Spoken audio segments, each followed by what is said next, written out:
Salam. Bugünkü dərsimizdə biz bərabər tərəfli konusun həcminin tapılmasını işləyəcəyik. Bizim bu məsələmizdə bizə bərabər tərəfli konus verilmişdir.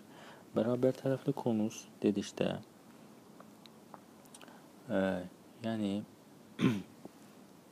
A, S, B və AB tərəfləri nəzərdə tutulur və bunlar bərabər tərəflidir.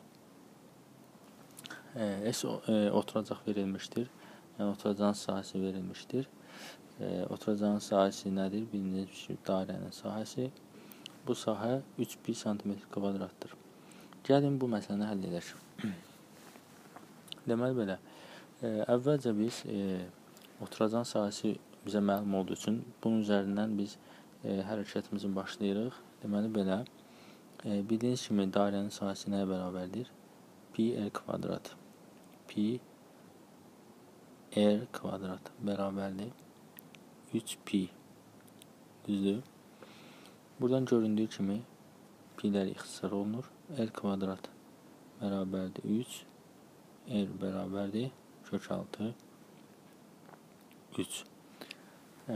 Yəni R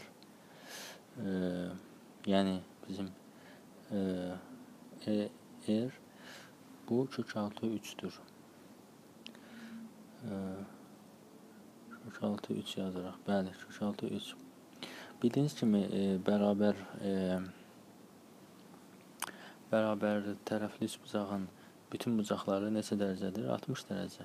Və buna görə də biz 60 dərəcə qeyd edirik. Alfa, yəni buradan göründüyü kimi alfa H-dən alfa bərabərdir 60 dərəcə. Deməli, bizə məlum olan R və alfa bərabərdir 60 dərəcə. 60 dərəcə.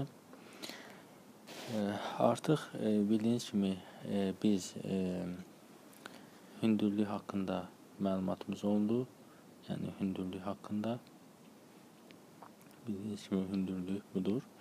Və hündürlük bildiyiniz kimi üçbucağın iki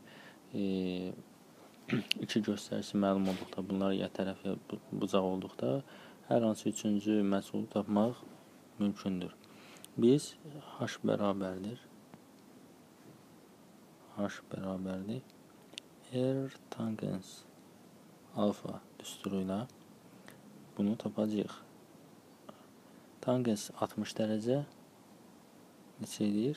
Tangens 60 dərəcə, o da bərabərdir. Kök altı 3 vurulsun, kök altı 3 bərabərdir 3. Deməli, alfamız 3'ə bərabərdir.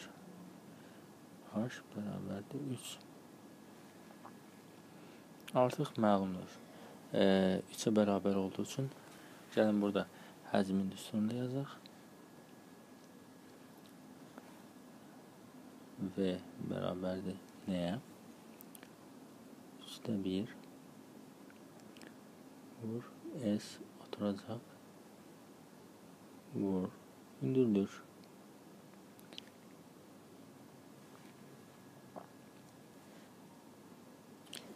Buradan yenə yazıram. V bərabərdir. Bu bizim düsturumuzdur. V bərabərdir. Gəlin yerinə qoyaq. 3'də 1 vurulsun. S oturacaq məlumdur. 3 pi vurulsun. Hündürlüyümüz də məlumdur. Vurulsun 3. Nəyə bərabərdir? 3'lər ixtisar edir.